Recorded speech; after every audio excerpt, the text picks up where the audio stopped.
subscribe channel ini. Oke? Setelah kita keliling-keliling bersama Pak Kadis DLH Kabupaten Konawe Selatan, kita sudah berada di ruangannya sekarang. Apa kabar? Kabar baik, alhamdulillah. Tadi kesibukannya luar biasa, membersihkan. Di sisi lain juga ada yang ikut lomba. Saya mau bicara khusus terkait dengan pengembangan Kabupaten Konawe Selatan. Tupoksi dari DLH adalah sudah clear tadi ya, ada bagaimana persampahan dan segala macam, kemudian ada pengawasan sampah sampai patroli ya. Itu tunggu dulu, sedikit dulu patroli, soal patroli. Terkait patroli, jadi setelah kita menciptakan di sini adalah tagline Gercep, di UPTD Ranometo kami ciptakan sistem patroli UPTD. Konteksnya adalah bagaimana kami secara mengedukasi langsung dan juga melakukan patroli-patroli tertentu di jam-jam tertentu di 13 ambrol yang berada di Ranometo, sehingga tadinya masyarakat yang membuang sampahnya di pinggir ambrol. Iya.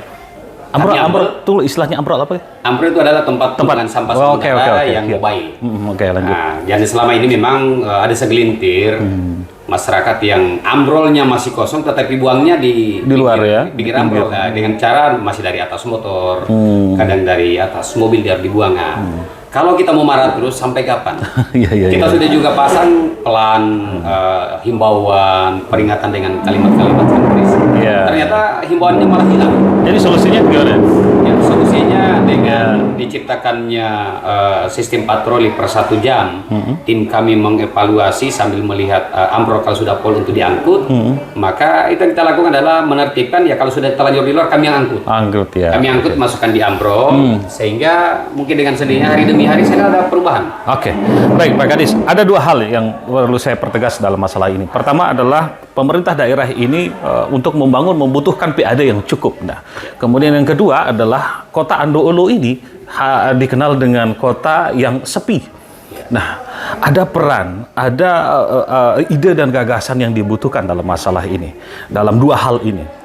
Bagaimana PAD meningkat, bagaimana Andoolo ini menjadi ramai, bersih dan indah seperti itu, dan kebersihannya itu tidak hanya berdasarkan tugas, tapi berdasarkan kesadaran-kesadaran yang ditumbuhkan dari gerakan-gerakan dan aksi pemerintah. Gimana Pak? Ya, pertama dulu terkait dengan PAD, khusus kami Dinas Lingkungan Hidup banyak ruang-ruang PAD. Satu, sementara kami kerja Perbu tentang retribusi persampahan. Di sini ada PAD-nya. Di sini ada PAD-nya dengan skemanya dan punishment-nya juga ini. Ini seluruh daerah ada. Kedua, ada PAD yang sangat besar sebenarnya di Dinas Lingkungan Hidup. Apa itu? Yaitu adalah pengelolaan laboratorium lingkungan hidup. Nah, di mana di sini ada ratusan pelaku usaha. Selama ini yang menjadi wajibnya per 3 bulan, per 6 bulan, lab-nya kan di luar. Di luar ya? Di luar, di lab swasta, lab yang negeri, lab juga ada DLH, malah sampai mereka ke DLH di kabupaten lain. Nah, itu di lab apa saja? Yang di lab ya kualitas udara, kualitas air, tanah, dan ataukah ada keluhan-keluhan masyarakat yang harus dilakukan dengan uji kenyataan. Misalnya Kak, di sini di daerah Tinanggea, di daerah Kepalangga ada daerah pertambangan mungkin tercemar airnya. Di lab dulu seperti itu. Dan wajib itu. Wajib Setiap laporan per semester itu disertakan dengan uji lab.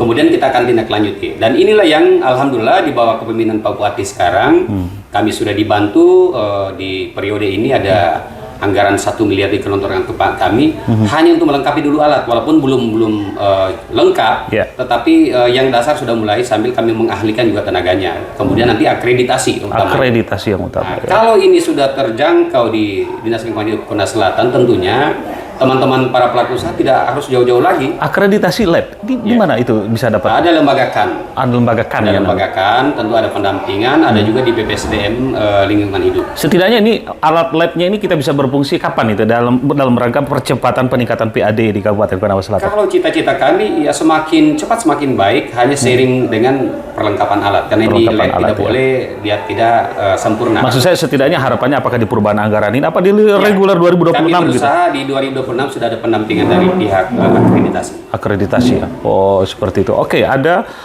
punishment, kemudian ada PAD dari retribusi sampah. Kalau persampahan ini sementara kami buat perdanya, dan kami juga sudah anjang sana ke kota yang sudah memperlakukan itu. Dan ini adalah sumber-sumber PAD yang wajib kita OPD memikirkan supaya daerah ini membangun juga ada pemasukan. Ada peran masyarakat di situ dengan pemerintah. Kalau swasta di mana dia bisa masuk dalam masalah persampahan ini? Oh banyak sekali.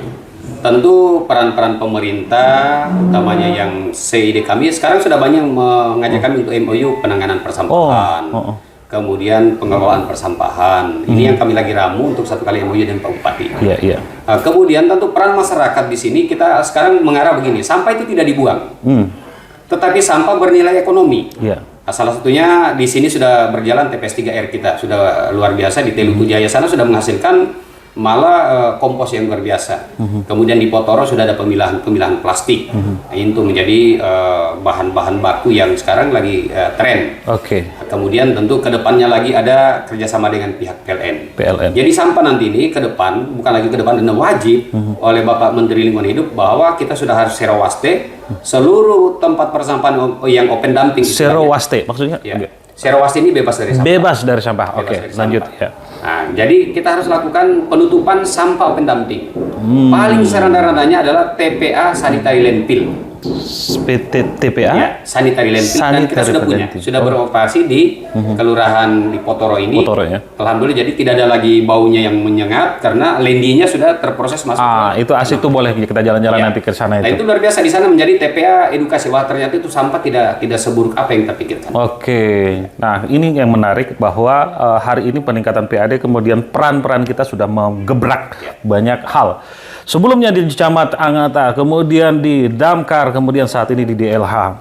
Kenapa Bapak begitu semangat, begitu menghabiskan waktu, kemudian di media sosial nyaris tidak ada ruang untuk memposting semua kegiatan begitu? Apakah gimana?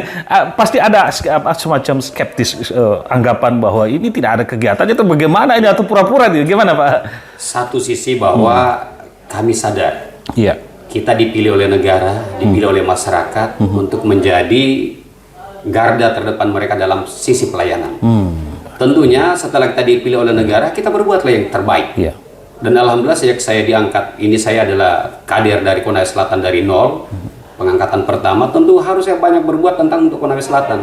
Dimanapun kita berada di lantik itu, tergantung kita. Mau berinovasi, mau berbuat, dan saya jamin bahwa saya tidak pengen OPD yang saya tinggalkan tidak ada legasi. Ini yang saya harus tinggalkan. Dari cara kepemimpinan, cara merangkul, menyelesaikan sebuah problem, berinovasi, sehingga OPD yang kita datangi ini bukan lagi OPD yang dianggap bahwa hanya menggugurkan hari demi hari. Kewajiban. Tapi seperti di DLH ini, alhamdulillah. Peran-peran kami sejak 11 bulan kami di DLH, alhamdulillah kota ini yang tadinya malam gelap, sekarang sudah nyaman orang jalan dengan lampu yang sudah kelihatan. Itu kerja tidak mudah, 2 bulan kami mengeksekusi pohon-pohon yang sekiranya mengganggu. Mengganggu, dan alhamdulillah begitu tuntas ternyata sekarang Palem sudah lebih subur, tanaman-tanaman lebih bagus. Dan sekarang yang membuat kami semakin giat bersemangat melihat animo masyarakat dalam berolahraga mengitari kota ini. Dan kota kita ini subuh-subuh sudah disapu, dipungut sampahnya, disapu.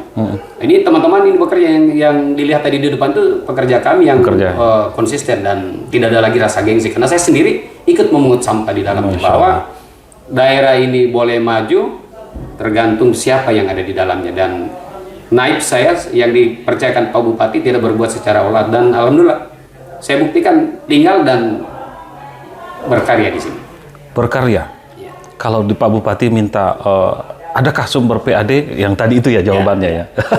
Kita harus berbuat. Dan kalau di tahun ini ada target PAD nggak atau zero? Tahun ini karena kami masih meramukan, harus ada regulasi yang jelas. Masih belum. Harus ada regulasi yang jelas. Kemudian tentunya pirantinya adalah alatnya. Dan alhamdulillah kami juga sekarang lagi menembusi dak reguler dari Kementerian PU, dan alhamdulillah kami sudah melakukan 8 langkah sesuai saran mereka. Kalau target untuk PAD itu tahun berapa? Baru 2006 sudah. 2006. Kalau kota ini menjadi ramai dan bersih indah itu sejak saat ini. Mulai saat ini. Tidak ada berhenti sekarang. Setelah sebulan kami bekerja all out. Kami jaga jangan lagi ada gulma di kiri kanan jalan, median tengah harus tertata. Sambil kami juga menanam bunga, dan sekarang ada kebun bunga kami yang kami ciptakan.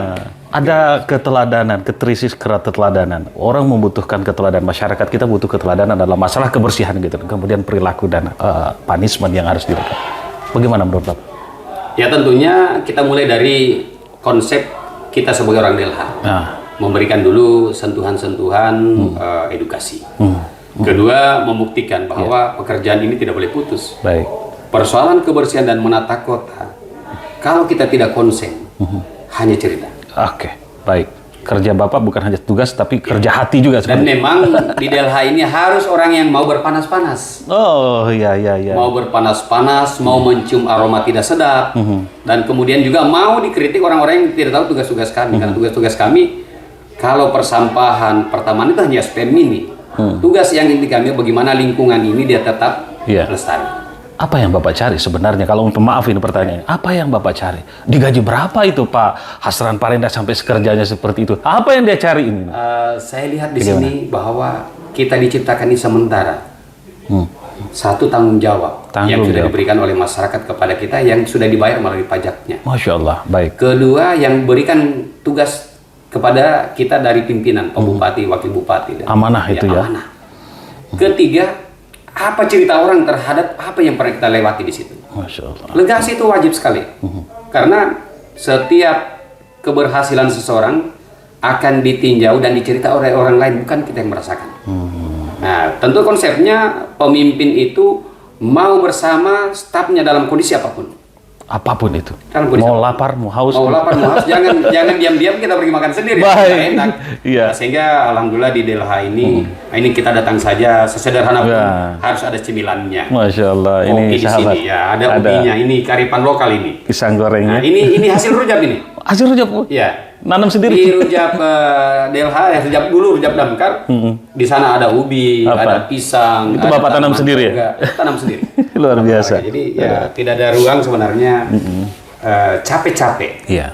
Tetapi kalau kita niatkan untuk ibadah, hilang itu semua. Artinya kerja Bapak adalah ibadah. Ibadah. Masya Allah. Luar biasa. Menjadi nilai pahala dan nilai tambah. Terima kasih banyak Pak Kadis. Terima kasih sudah dikunjungi. Ya. Dan kami juga dapat dipantau terus di laporan harian kami, namanya Delhar dalam rangkuman. Ini adalah silaturahmi kita, sahabat sapa-sapa silaturahmi kita yang sebelumnya namanya interaksi, tapi karena ada sahabat media yang menggunakan interaksi, saya menggunakan kata sapa silaturahmi. Dari Kantor Dinas Lingkungan Hidup Kabupaten Konawe Selatan, bersama Pak Kadis, terima kasih Pak Kadis. Terima kasih, kita akan berkunjung ke semua dinas-dinas dan mungkin juga berulang-ulang ke tempat ini, nanti mungkin di tempat pembuangan sampah dan lain sebagainya. Terima kasih sahabat semuanya. Assalamualaikum warahmatullahi wabarakatuh. Salam lestari. Salam lestari. Oke. Ayo. Kak. Subscribe channel ini. Oke.